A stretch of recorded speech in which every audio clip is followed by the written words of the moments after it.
በሕይወትህ ተቀባይነት የማጣት ስሜት ይሰማሃል? ሰዎች ያለ ምክንያት እየገፉ ነው? እንደዛ ከሆነ ይህ ቪዲዮ ለአንተ ነው። ርካሽ አትሁን።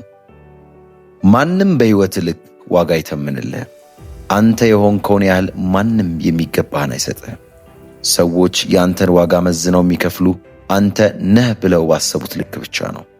ሁሌም የሕይወትን ዋጋ ከፍ ማድረግ ከፈለግ ሚስጥሩ ያለው አንተ ጋር ነው። ወንድሜ የሕይወትን ዋጋ ወቅ። የሕይወትን ዋጋ ካወቅክም በኋላ በሚመጥን የሕይወት ይዘት ልክ ኑር። አንተ ያላከበርከውን ማንነት ማንም አያከብርልህ። ባለቤቱ የናቀውን ማንም አያከብረውም አይደል የሚባለው? አንድ ጥያቄ ልጠይቅ።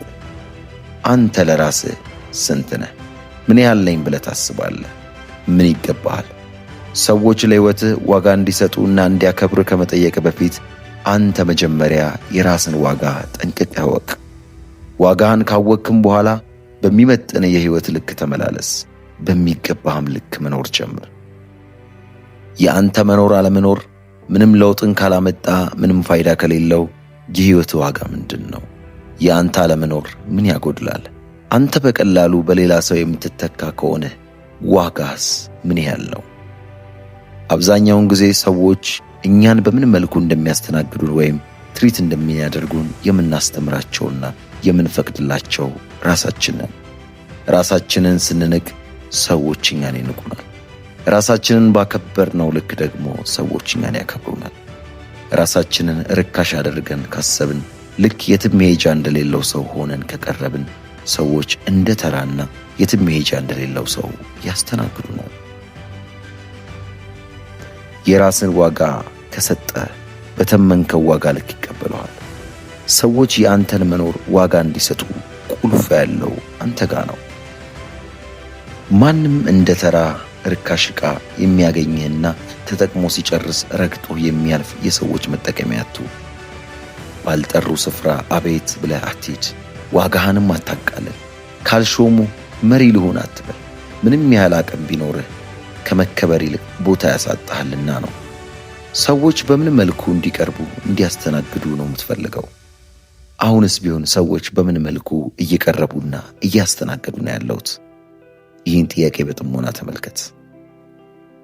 ምናልባት በዚህ መልኩ እንዲቀርቡና እንዲያስተናግዱ የፈቀድከው አንተ ትሆን?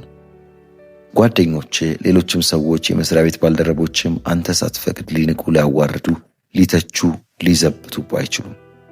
ከአንተ ፍቃድ ውጪ ምንም መንገድ የከፈተላቸው ነገር የለም። አንድ የታየብህ ክፍተት በርህን ሲጥሱ ድርጊታቸውን የማስቆም ሙሉ አቅሙም መብቱም አለ። ዋጋህን እንዳለ ማመን አለብህ። አንተ ከማንም አታንስም። ነገር ግን ውሎ የምትገኝበት ስፍራ አንተን ያስከብርሃል፣ ያስንቃል። ምንም ነገር ያለ ቦታው ርካሽ ነው። እንዳንተ የሆነ ሰው ማንም የለም። የአንተን ዋጋ የምታስወድደውም ዝቅ የምታደርገውም አንተው ራስህ ነህ።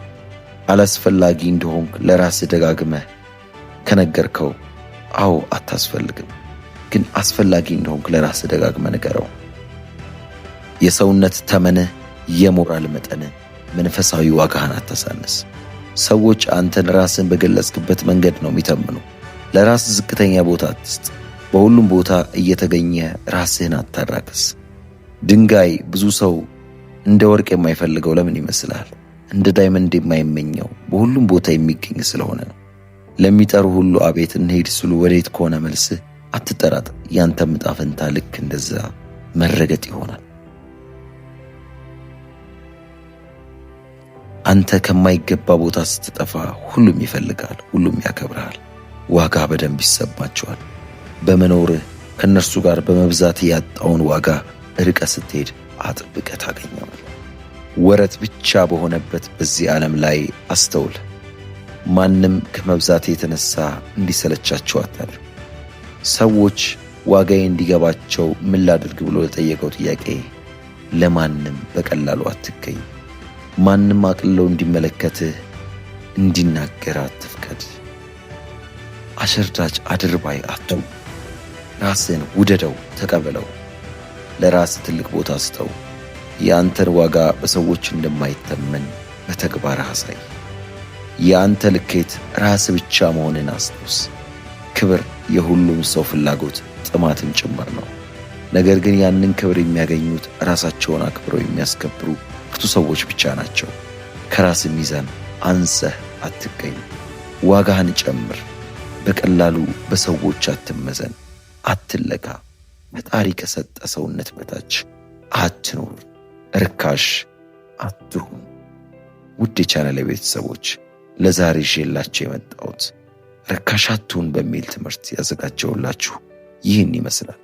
በቀጣይ በምን ቪዲዮ እንድሰራላችሁ እንደምትፈልጉ በኮሜንት ሴክሽን ላይ ገለጹልኝ። ይህን ቻናሉ አዲስ ከሆናችሁ ሰብስክራይብ፣ ላይክ፣ ሼር በማድረግ ለዚህ የቁም ነገር ቻናል ቤተሰብ ይሁኑ።